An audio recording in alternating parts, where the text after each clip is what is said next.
Last night, you spent 2 hours deciding what to wear to the party. This morning, it'll take you 2 minutes to list it on Depop and make your money back. Just grab your phone, snap a few photos, and we'll take care of the rest. The sheer dress and platform heels you'll never wear again? There's a birthday girl searching for them right now. Your one and done look is about to pay for your next night out. Or at least the ride home. Your style can make you cash. Start selling on Depop, where taste recognizes taste. Morning decisions. How about a creamy mocha frappuccino drink? Or sweet vanilla? Smooth caramel maybe? Or a white chocolate mocha? Whichever you choose, delicious coffee awaits. Find Starbucks Frappuccino drinks wherever you buy your groceries. Want to make the most of your tax refund? File with TurboTax on Intuit Credit Karma. They help you get your biggest refund, and then we help you do more with it. With a personalized plan designed to help you hit your money goals. Start filing today in the Credit Karma app.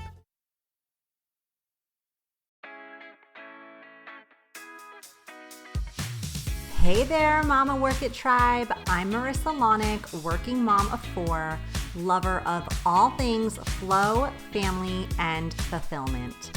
You're tuning in to the Mama Work It podcast, where we take aim at overwhelm, mom guilt, and exhaustion and swap them out for big dreams, belly laughs, and productivity that actually fits into your life. Every week, we dive into tips, motivation, and a healthy dose of fun so you can slay your day even when you're busy AF. Ready to feel seen, energized, and totally unstoppable? Let's get to work, mama.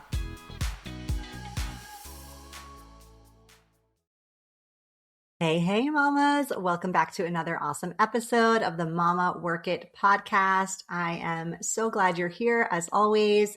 If you are new to the show, my name is Marissa Lonick. I am the founder of Mama Work It, where we support women in the juggle of mom life, work life, wife life, fill in the blank life. And I am also a working mama of 4 and the host here. And I'm so excited to welcome back one of our amazing guests and one of my biz besties. Love her so much. Her name is Nicole Cumberbatch. So let me just give you a quick and dirty bio on Nicole. She is the founder and CEO of the Motherhood Village, which is a community-centered indoor play center, cafe, and co-working hub in Coral Springs, Florida. What began in 2017 as a podcast and in 2021 as a grassroots support group for mothers has evolved into a vibrant brick-and-mortar village, serving families from pregnancy through early childhood with open play, workshops, camps, and curated events. After a successful career in corporate finance, Nicole stepped into entrepreneurship, following her own experience navigating motherhood and feeling the gaps in support for women. She set out to create the kind of village she had wished for, one that blends connection, resources, and support for modern families. In addition to leading the Motherhood Village, Nicole also hosts the top-rated Motherhood Village podcast. She also empowers female entrepreneurs through her Mothers in Business cohort and annual leadership summit. It's amazing, by the way. I've been helping women build businesses with confidence and community. Nicole's mission is to ensure no mother feels alone and to create spaces where women can thrive personally, professionally, and as leaders in their own lives. Nicole, thank you for coming back. I'm so excited to talk with you, and I'm so excited that you get to talk to our whole community today. So thank you. Thank you, Marissa. I'm excited to be back. I think this is my second podcast that I've done this year or within the last 6 months. So it's great to be back to speaking. So thank you. Yeah, I know you've been like totally inundated with the brick and mortar. So I can't wait to hear more about that. But for those listeners who don't know you, I know you, but for those who don't know you, tell us about your journey into motherhood, how it led to creating the Motherhood Village. Just give us a bio. Sure. Really high level. And I feel like at this point it's like I have it down packed. I just became a first-time mom. Crazy to think it'll be almost 9 years ago. Like just insane because time has flown by. So yeah, almost 9 years ago, my son will be 9 in November. And I was a corporate executive doing all the things, right? very high level position. I don't want to say stressful, but it was a high level position. We were still small. So my accounting department managed like a lot of different things, and I managed people. I would help with other departments. Um, and I loved it. And then when I had a child, I was like, oh, people kept asking me, you're going to come back to work, you're going to do this. And I was like, yes, absolutely, absolutely. I have this. And I thought because my husband and I had checked off all the boxes, college educated, we married before, we traveled before, I was like, oh, we have this, right? We got this. And then my son came and I didn't. I very quickly realized, oh, so motherhood entails much more than, and I know it's cliche saying the books, but it does. Like they prepare you for maybe what will happen physically, but not emotionally. And it was hard for me and my husband to kind of reconnect, which threw me for a loop because like we had dated 5 years before we even got married, and then our son came. So I felt we built such a strong foundation, and we even, were struggling. And I was like, hold on. Like, why aren't we prepared for the emotional side for some things that may occur, whether it's anxiety, depression?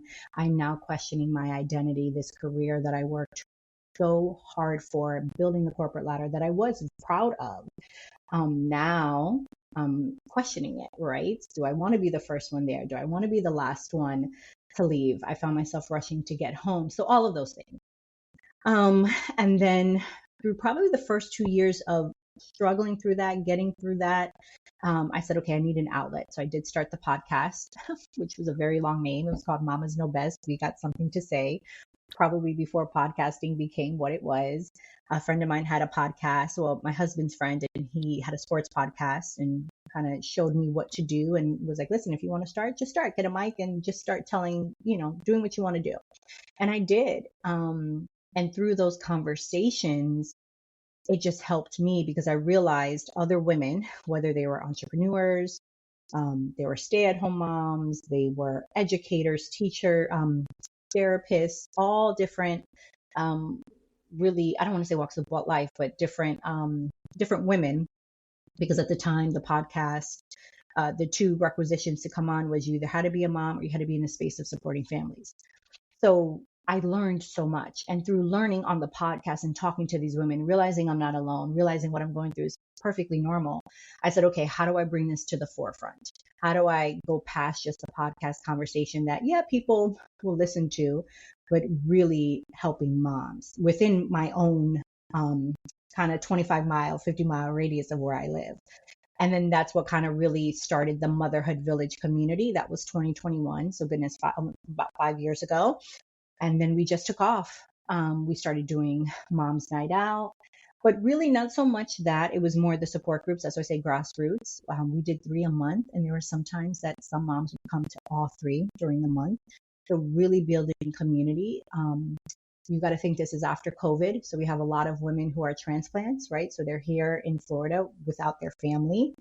So we really built community, and these women 5 years later are still part of the community, have become great friends with each other. And yeah, so the support groups, I would collaborate with some of the guests that came on the podcast. We do workshops, and then it just organically grew. And then yes, the Personal Development Summit, I wanted to do something for moms. Coming from corporate, I've been to my fair share of conferences for professional development. And I was like, where does a mom go for personal development? What if I'm a stay-at-home mom, but I still need inspiration? I still want to, develop as a person. That's what spawned the inspiration behind the Motherhood Village Summit. And then it just took off. And then the end of 2024, I got the opportunity to take over a play center that had unfortunately closed, but they were really geared towards 5 and under. And after thinking about it, we said, okay, we'll do it. Let the Motherhood Village have a home, but really going and saying, let's take this a step further with the mission behind the Motherhood Village in general, that yes, it's a play center, but we're going to offer it to many families, especially those multi-age families, and still give back through the resources, through the community events that I'm known for. I just now have a space for it, and it happens to be a place where kids could play and moms can drink coffee and work. And then that's kind of what I've been doing the last almost year, because April 7th will be our 1-year anniversary. So that's kind of it in a nutshell. Wow. Wow. Yeah. The last time you were on the show, I mean, I have to look back at what year that was, but it was probably pretty early in that journey. It was, I want to say maybe 2022, 2023-ish. Mm-hmm.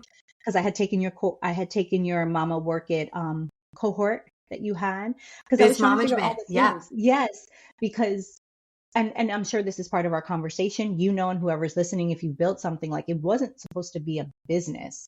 I'm when I left corporate, I guess I'll say that I left corporate to focus on Motherhood Village, but also to do my own kind of corporate accounting for business owners. So I did like Mm-hmm. bookkeeping and some accounting work.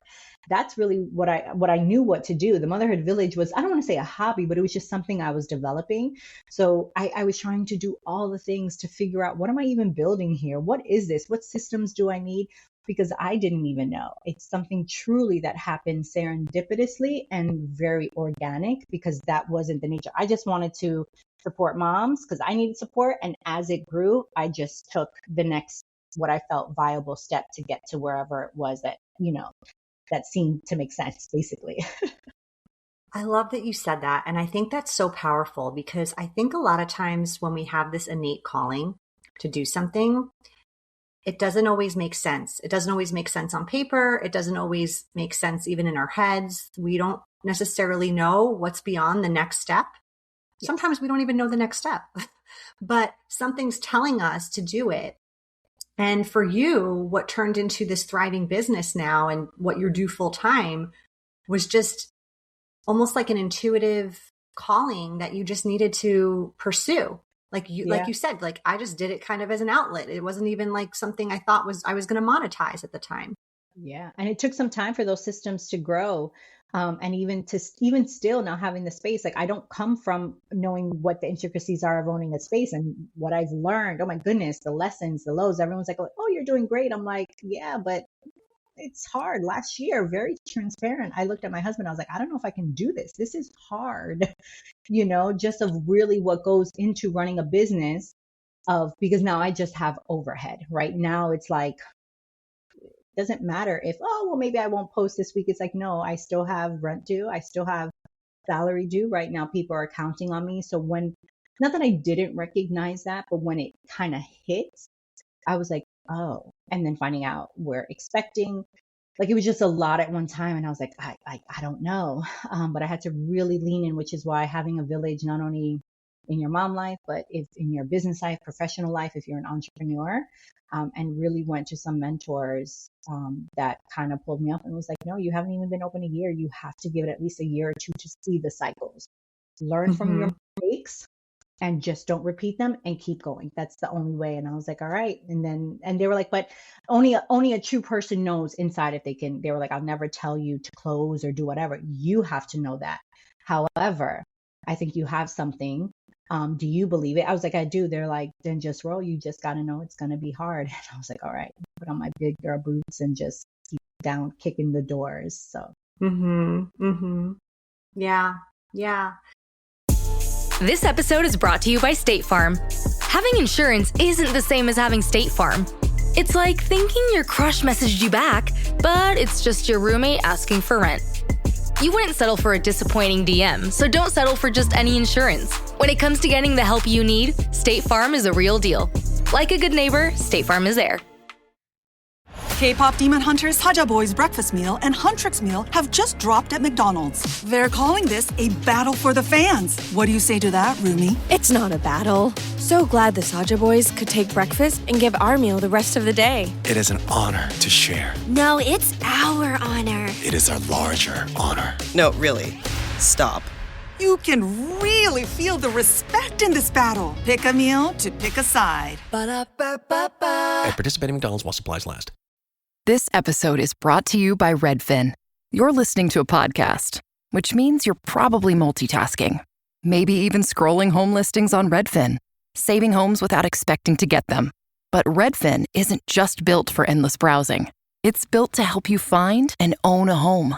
With agents who close twice as many deals, when you find the one, you've got a real shot at getting it. Get started at redfin.com. Own the dream.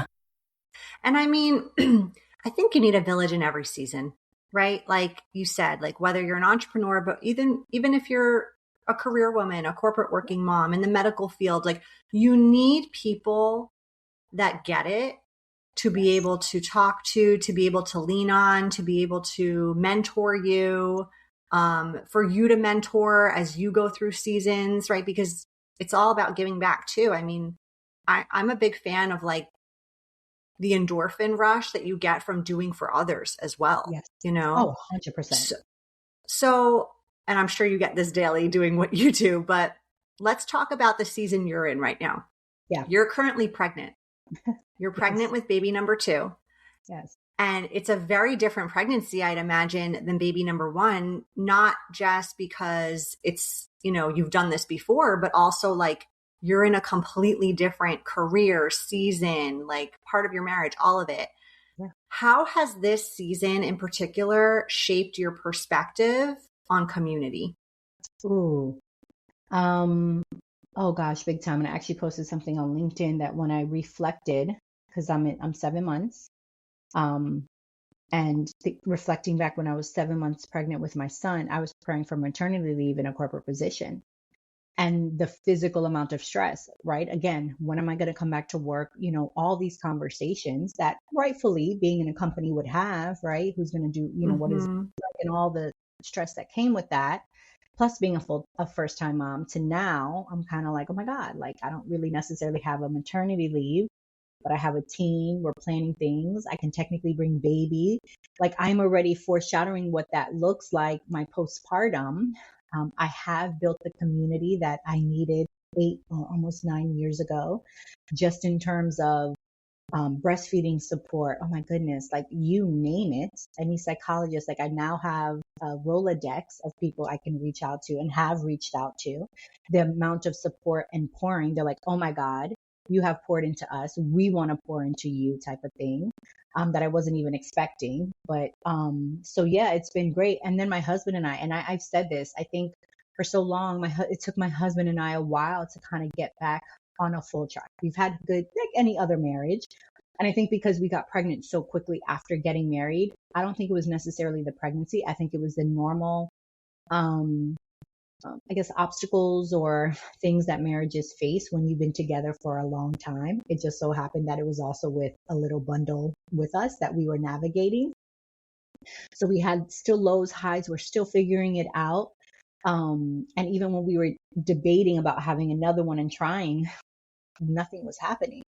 And then finally, I think we kind of got over that hump and like really just, I don't know, I felt like we found each other that was like years ago.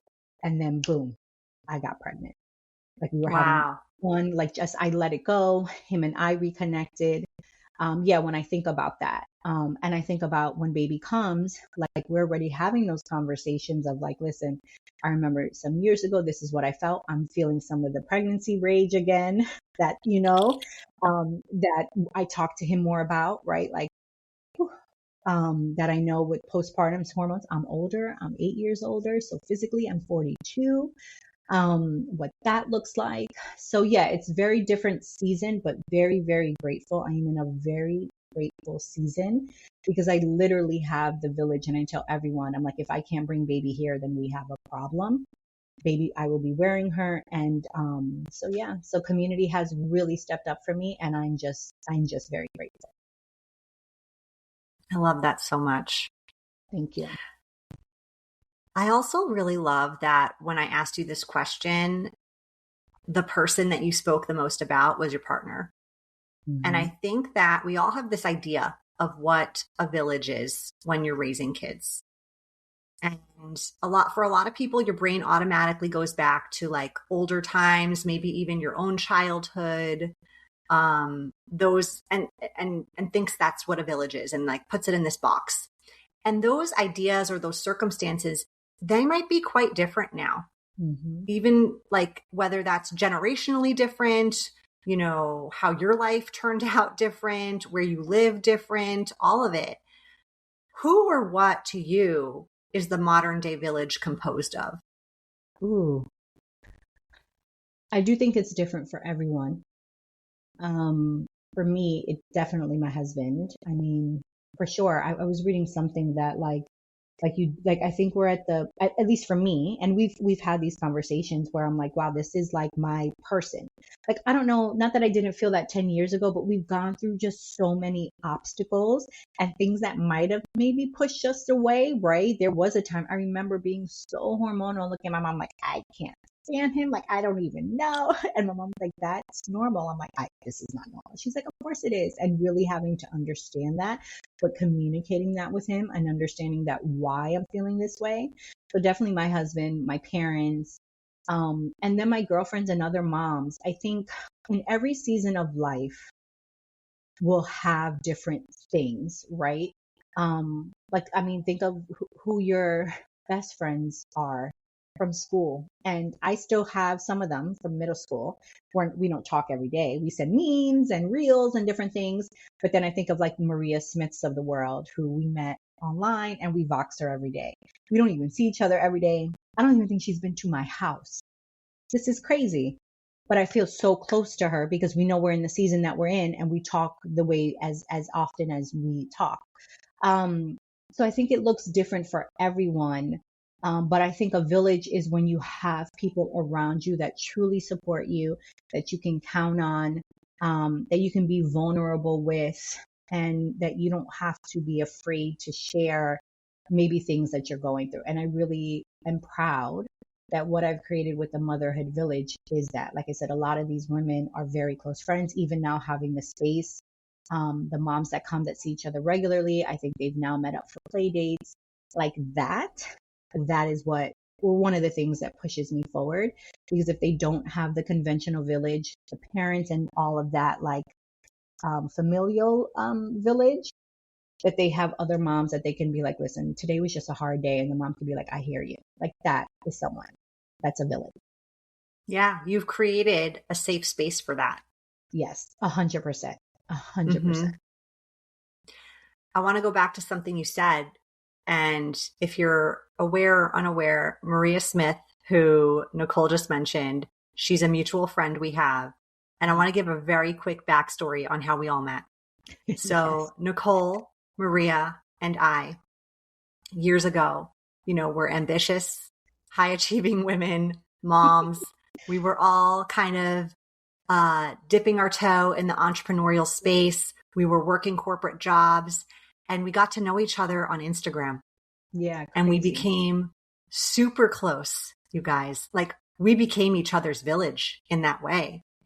And I mean, Nicole and Maria just so happened to live near each other. So they met in person. This was probably a little bit post-pandemic, or maybe even during the pandemic.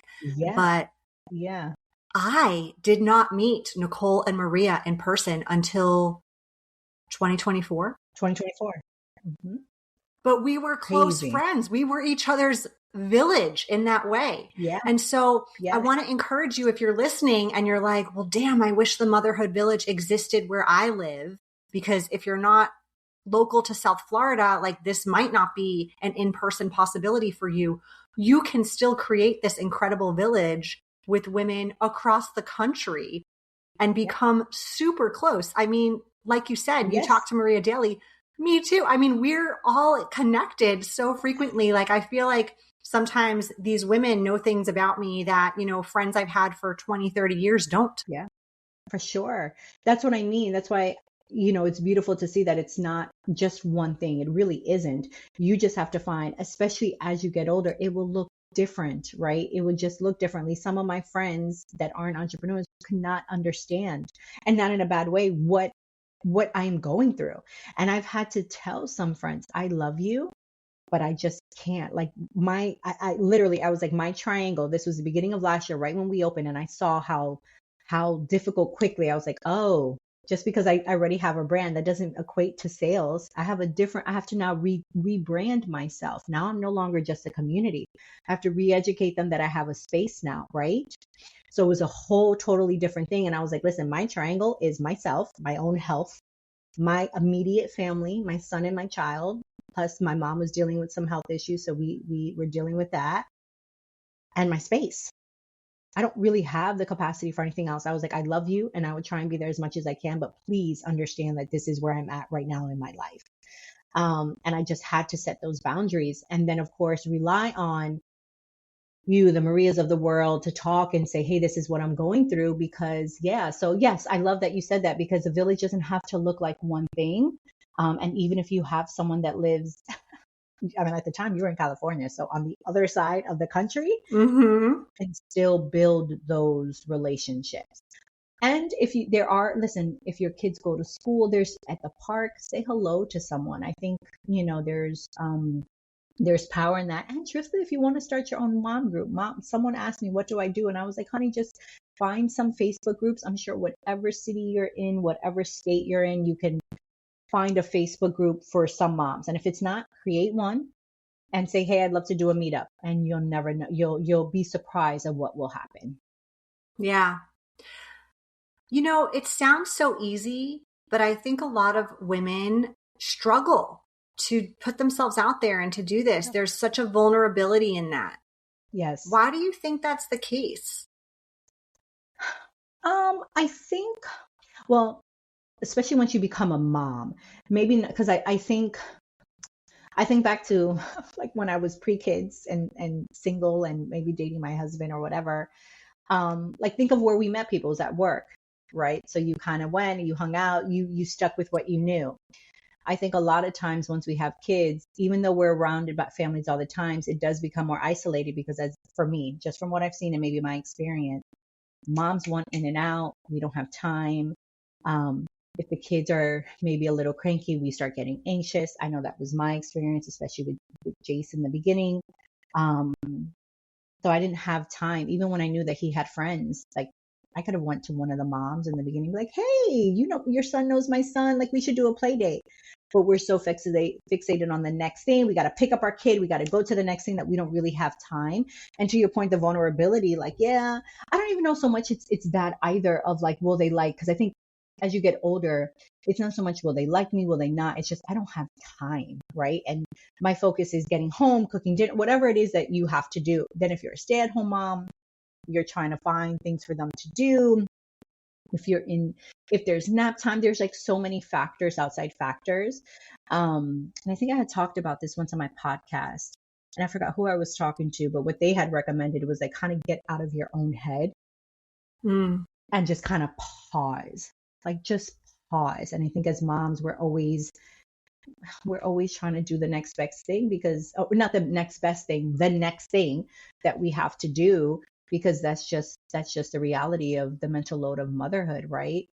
So it's difficult for us to pause and kind of be like, wait, who's around me? Oh, there's like 6 moms right here. Like, why don't I just go say hi? Like, what's the worst that can happen? Truthfully, I think you'll weed out and know, okay, this one, whatever energy, however you kind of like vibe. But yeah, I think it's just because moms we're in our own head. We got to get to the next thing. We got to get home. We got to go to Publix. We got to go run an errand. Like it's just, we're always going. Yeah, I agree. I've struggled with that, to like remain present and just really be in the moment. Yes. Absolutely.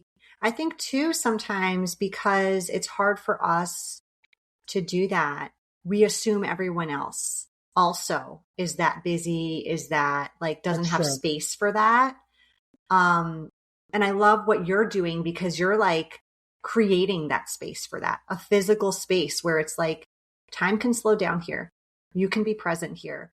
Everybody wants the same thing here, right? Yes. When you walk into the park, you don't necessarily know that everybody wants to make a new friend. But when you walk into the Motherhood Village, it's a different vibe, is what I'm hearing.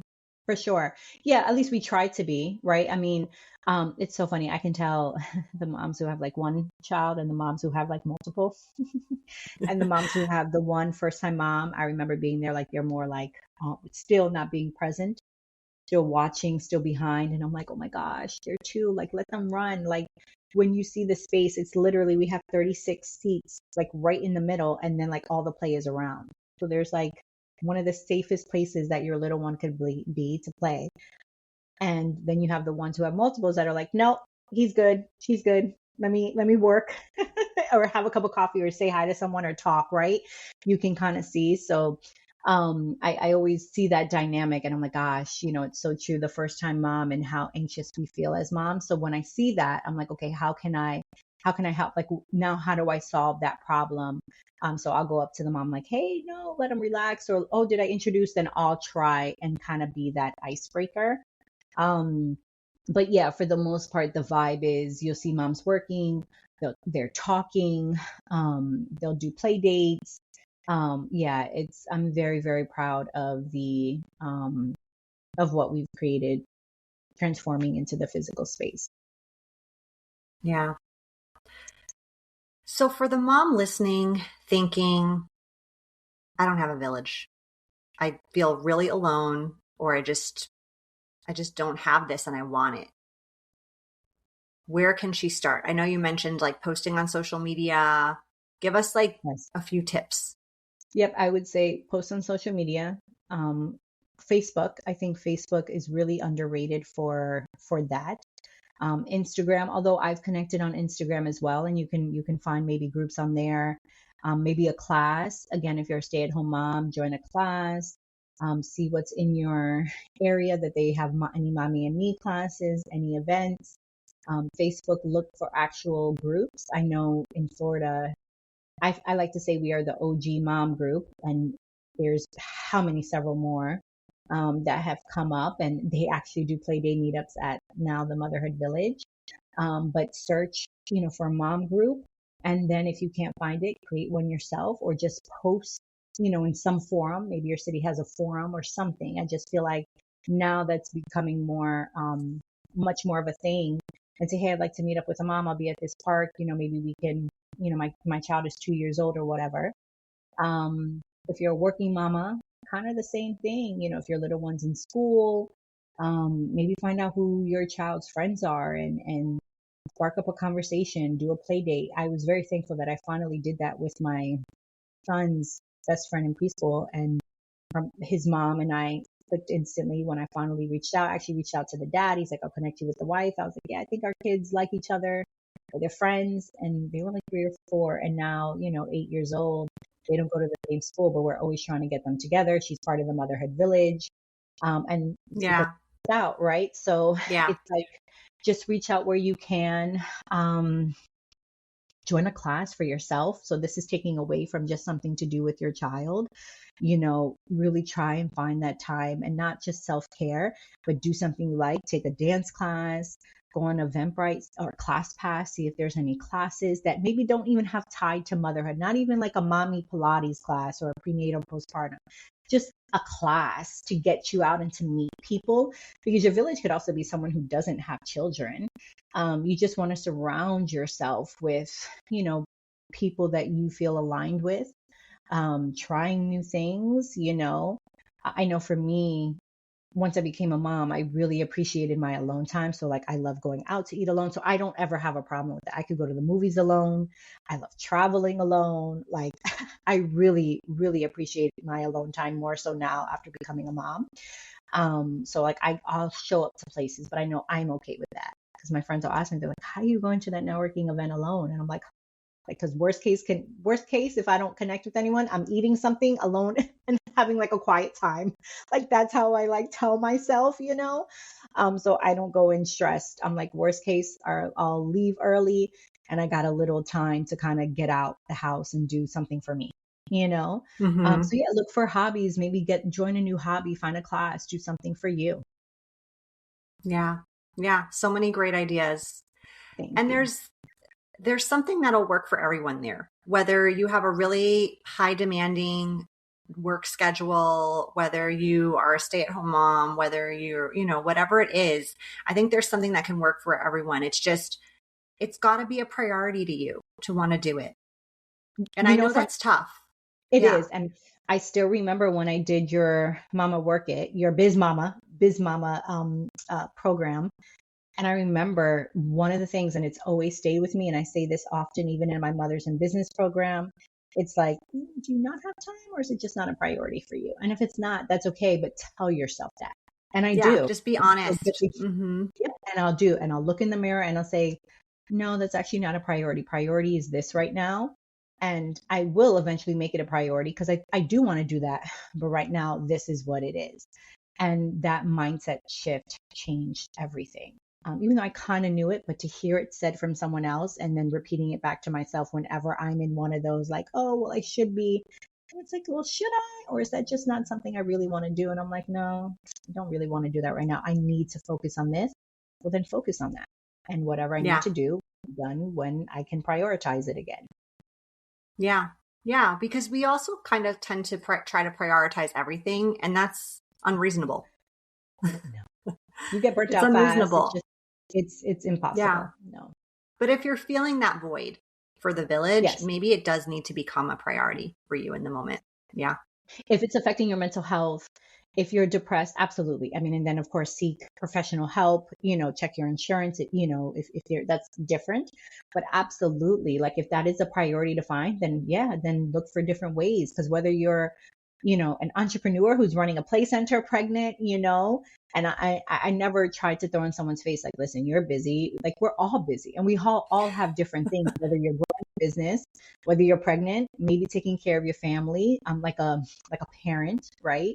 We all have busy seasons. It's just, you have to be honest with yourself. What do you need right now? And what are you willing to prioritize to fulfill that need? And then making sure that then whether it's your partner, if you're a single mom, I bow down to you. That you try and find those outlets and resources to help so that you can do what you need to do. Mm-hmm. Absolutely. Absolutely. Nicole, we're going to move into our lightning round now, where I love to ask random, personal, fun questions so our listeners can get to know you a little better. You ready? Okay. Yes, let's go. Okay. If you could go on vacation tomorrow anywhere in the world, where would it be and why? Greece. Just because I watched a movie on Netflix, I think with Harry Connick Jr. And it was recently, and I just fell in love with Greece. That's how I fell in love with Under the Tuscan Sun and went to Tuscany. So I'm manifesting one day I will be in Greece. Okay. Yeah. You've done it before. You'll do it again. All right. Yeah. If they made a movie about your life, who would you want to play you? Jennifer Lopez. I love her. Oh, yes. Hands down. Like absolutely. Block. Yeah. Why not? Yeah. All right. I know you're not drinking these days, but what's your cocktail of choice? Oh, I cannot wait. It is reposado tequila with a splash of actual pineapple juice and some jalapenos. Chilled. Ooh. Okay. Yep. Last question. What's something most people may not know about you? Ooh. Probably that I'm more sensitive than not. I think a lot of people see, and I have this, what do you call it? Not aura, but representation of myself, presentation of myself, that I'm strong, and I am, but I am actually very sensitive and a very big empath. Like I'm always crying. I cry during commercials. I cry. I can be, a song can come on and I'll sing it. I'm like, yes. And I'm crying. Like I am really big, sensitive and empath. And I don't think a lot of people, know that. Wow. Is that heightened right now with your pregnancy? It is. Oh yeah, absolutely. Well, good and bad, right? The tears and the anger, like all of it. I just woke up annoyed the other day. And it's so funny because I've been really good. And then like I'm heading into I am in the third trimester. So the annoyances, and I don't even know what I was annoyed for. But yes, definitely more sensitive. But yeah, I'm just an overall, like I feel things, man. I really, really do. And maybe it's what made this work what it is. Because I really do lead with my gut and the feelings of it, even though maybe people have said not to, but trying to be smart business wise, but still giving back. It's a thing that I deal with every day. I love that. I get it. I'm a deep feeler too. And you are a very savvy businesswoman. So I think you've got the balance down. Yeah. Well, yeah. Yeah. Yes, I do. Thank you. And I'm trying to. I'm always thinking of if that's one thing, like superpower is, I mean, I'm walking my dog and my brain is never shut off. I don't think ever. And not in a bad way. I talk to myself in my brain. And then I go to ChatGPT and then I'll have a conversation, always business. I'm like, hey, this is my thought. This is not really going well in my business. I need you to think like a CFO or CEO. What could we do? And then, yeah, and that has really helped me. I'll have some ideas. So in that way, yes. But yeah, when you have a mission and having a thing and you're not a 501c or a nonprofit, it is hard because you have bills to pay. So yeah. Well, I'm so excited for what you're doing. And I imagine that the South Florida community is just so appreciative and grateful for this space and this community. So thank you for bringing that. And hopefully the next time you're on this show, you've expanded into multiple locations and we can talk about that. So yeah, I'm rooting for you. Thank you, my dear. I appreciate you so much. It's so good to see your face. And I appreciate you for giving me an opportunity to speak and share my story. Yeah. And just tell our listeners where they can learn more about you, connect with you. Sure. So website, Motherhood Village or themotherhoodvillage.com. Social media, it's either Motherhood Village Coral Springs, that's for the location, or Motherhood Village, the Motherhood Village 1, that's from my community and podcast. And on LinkedIn, under Nicole Gonzalez Cumberbatch. Nicole, thank you so much. Thank you, Marissa. Bye. That's a wrap for this episode of the Mama Work It podcast. I hope you feel empowered, inspired, and ready to take your next step. If this episode spoke to you, share it with another amazing mama, and don't forget to subscribe and leave a review. It helps us show up wherever you get your podcasts. Be sure to head over to mamaworkit.com for free resources, coaching support, and new ways to momage your days as a busy mom. Until next time, keep on working it, mama.